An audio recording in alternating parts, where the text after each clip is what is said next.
Hi Anthony, Alan Cocker with ABC, hitting coordinator with the Arizona Diamondbacks. I'm going to run through your video today. Take a look at some things. Really a very nice compact load. Generally what I'll see with guys who have a tendency to spread out like you, they have a tendency to sit on that back leg, and I don't see that from you. I see the back knee stays inside that back leg very nicely, so you're getting loaded up into your backside, and I see a pretty good transfer of weight into the front leg. You actually finish with a little bit of athletic bend in your knee. You firm up at contact, but go back into an athletic bend, which again is going to help maintain the balance and keep the barrel traveling through the hitting zone very nicely. So we'll just go through it and kind of slow it down, break it down a little bit.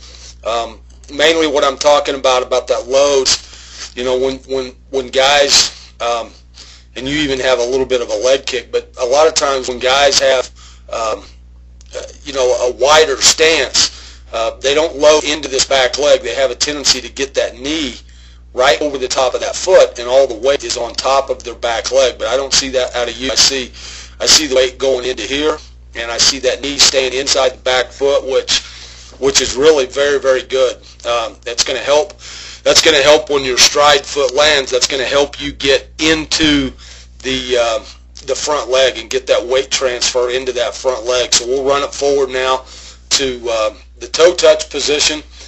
One thing I see at the toe touch position, and you know, we want to just try to maintain good athletic bend, and right here, you know, I see a pretty good athletic position. You have equal bend in both knees. The knees are staying inside the feet. Your hip line is pretty square. It's very good. Shoulders are nice and square. Hands are at a good height, shoulder height, and we have good separation with our hands behind our back knee. The head looks to be nice and centered in a good attacking position over your belt buckle. At this point it looks really good, and we'll just draw one more thing. One of the things that I like to pay attention to with guys is this side foot right here. We want to try to keep that stride foot at 45 degrees or less, and you're at 34 degrees, so you're basically in an ideal position now to go ahead and start your swing. And now what we want to see is all that weight that was into that back leg right there. I want to see it transferred with this back knee. I want to drive that back knee and transfer that weight to the inside part of the back leg, and that's exactly what I see. Very good move. We want to make sure that this knee stays inside that foot. We want it to be our brace. We want it to firm up and keep inside that front foot, so we can get all that energy passed off to the hands, because when this knee goes, elbow's going to drop underneath, and then we're going to get to a nice connected position where it's hands, elbow. Let me run that back. Or right here where it's hands, elbow, and back hip. There we go, finally got it. Hands, elbow, and back hip. Now the hands just travel slightly in front of the body, and we'll release the barrel through the ball. We're slightly past contact, but I see that your hands are staying in a nice palm up, palm down position. One of the things that I like about your swing is the fact that your head and eyes are looking right down the barrel of the bat at contact and even past contact. I think it's important for you to know, Anthony, that, you know, that's one of those habits that, you know, we don't practice it a lot, but anytime you're doing tee work or flips or soft toss or whatever in the cage, taking batting practice on the field, get into the habit of leaving the head and eyes down in the hitting zone for at least one count past contact. And by doing that, that's gonna allow us to go ahead and finish our swing, get to full extension through contact, and keep the barrel on path.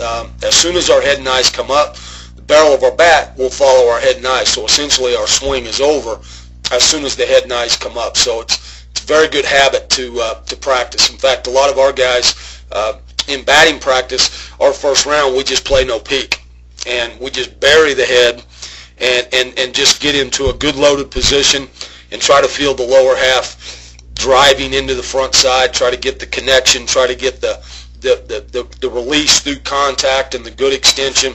And we won't even track the flight of the ball because we want to practice the good habit of keeping the head there past contact. So that looks really, really solid on your part. Go ahead and run this through to the finish.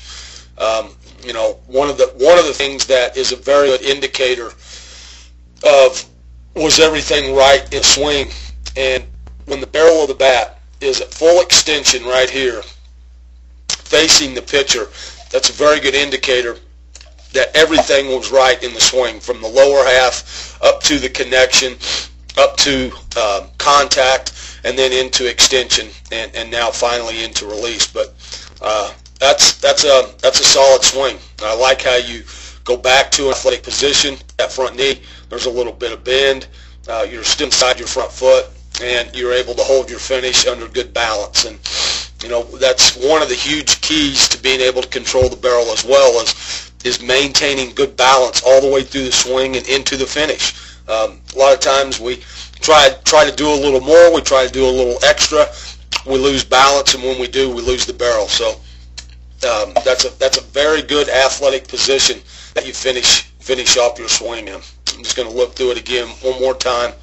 I don't know if any particular pitch or any particular location gives you trouble with this swing. I really can't see anything giving you a whole lot of trouble. I mean, you hold your ground well. You're very athletic from the ground up. Your hands work nicely with your lower half, and you know, if anything were to bother you, my suggestion would be to just, you know, work on a particular location. The best way to do that is with the tee. Always work to stay on the ball away. So when you're practicing in a cage and you're having you know, some maintenance time in the cage to work on some things, always use a tee. For me, it's the best way to be able to work on a location, because we can set it in that location every single time. But as far as everything in your swing, keep doing what you're doing. That's a good-looking swing, very much under control, very much under balance. So just want to thank you for coming to our camp. Keep doing what you're doing, bud. Looks good.